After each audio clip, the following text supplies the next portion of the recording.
the third pillar is self-paced learning. So self-paced learning is just allowing those students to work at their own pace. Um, Ultimately, one of the structures I do have in place in my classroom is Google Classroom doesn't allow us to change this, which would be great if they did. The due date, right? So I do have to put in the due dates to give the kids an idea of when things are due. But to me, the ultimate due date is that final assessment for that particular unit, or having a lab report due. That's the final due date. The way I tell the students in the classroom is that yes, there will be due dates attached to the assignments and activities, but think of those as pacing dates. So if you're on pace, you're completing those assignments by those due dates. But the ultimate due date will be the day of the assessment, or maybe the project is due. So how do we do that? The first thing is I use a flipped classroom model.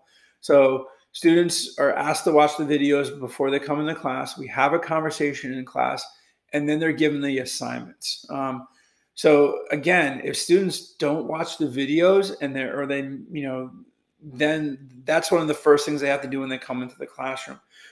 The students that have watched the videos, by that point in time, they've walked through those doors in my classroom. Sorry, door, because I only have one door. Then, I've already got assignments opened up for them, right? They're working. And as they complete those assignments, then they move on to the next thing, right? And then the next thing, then they take a mastery check at the end of that particular topic, is what I usually call them. And then that topic, they got to get that 80%, as I mentioned before. But they're allowed to go back and redo the assignment. So if they get an 80 and they're striving to get 100, right? They can come up to me, have a conversation about, hey, I tried number two, I got wrong. What do I need to do? Or we have a conversation about why they missed it, or why do they think they missed it, and so forth.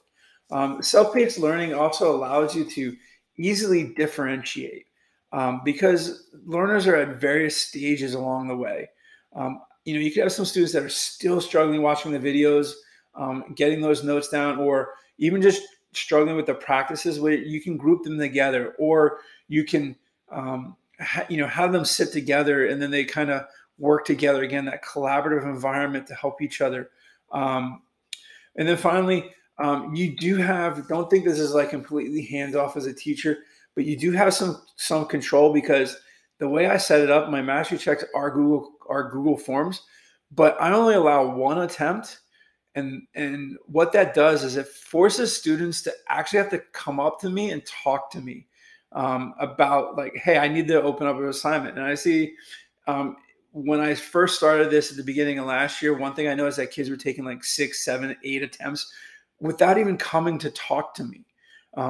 And they were just playing that guess and check game, right? That does not help the students learn.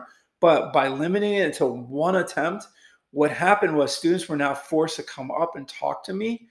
Or I had a student teacher in the last fall, but they had to come up and talk to us, right? So we had to have those conversations about, hey, why did you miss this? Did you just guess, or did, where do you think you should go from here?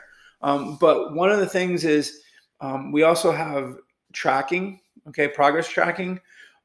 Again, this is from that Modern Classrooms model, where we have a Google spreadsheet where the kids can go in and check off where they are. But what we do is, what my student teacher and I did was, we developed that we would give the students like an ID. For us, it was like one class was a group of scientists. Another class was like the characters from The Simpsons. Another class was the characters from The Big Bang Theory. My AP Physics C class was from one of my favorite shows called Letterkenny. And some of the students I had the year before, and they heard me talk about it a lot. And so they knew exactly who the characters were. Now, some of them would try to figure out who was who. But if they figured that that was on them. It was a small class. But it was great, because we didn't, say, hey, kids couldn't figure out who it was, so they couldn't go and try to pinpoint, hey, you're way ahead. They may share internally with themselves, but then we had the student tracker, and then we have a teacher tracker where we have their ID name and then their name, so that if kids are falling behind, we can go have those conversations, or we did have those conversations. I keep saying we because my student teacher and I, he worked very well in this environment. And then when he left, in January or December for him, it just continued, and it was a very seamless transition between him and I.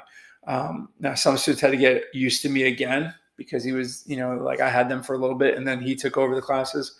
But it was a nice transition. So, and again, if kids were out for extended periods of time, they knew exactly what they had to do. When we had that week off in February, the kids knew that they could still work. They could still reach out to me and say, hey, can you open up this? Right. Those students would want to do the work, which was great.